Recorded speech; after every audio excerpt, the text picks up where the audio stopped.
Ďakujem tým, ktorí sa na mňa usmievajú a tým, ktorí sa so mnou často rozprávajú. A ďakujem tým, čo mi ešte stále dodávajú pocit mladosti. Ďakujem tým, čo mi dodávajú pocítiť, že ma majú stále radi a sú ku mne neskonalé, dobrí a zhovievaví.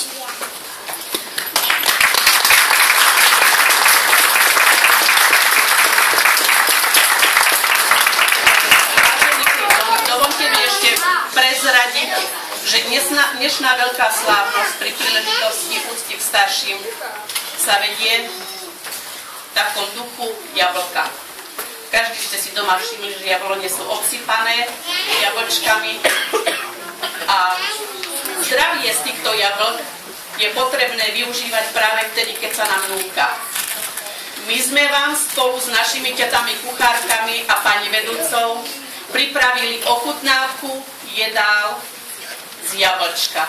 Potom po skončení krásnej pesničky poslednej vás poprosím, v tejto prostrednej triede je pripravené pohostenie pre vás. Tak ja vám prajem príjemný zážitok ešte a dobrú.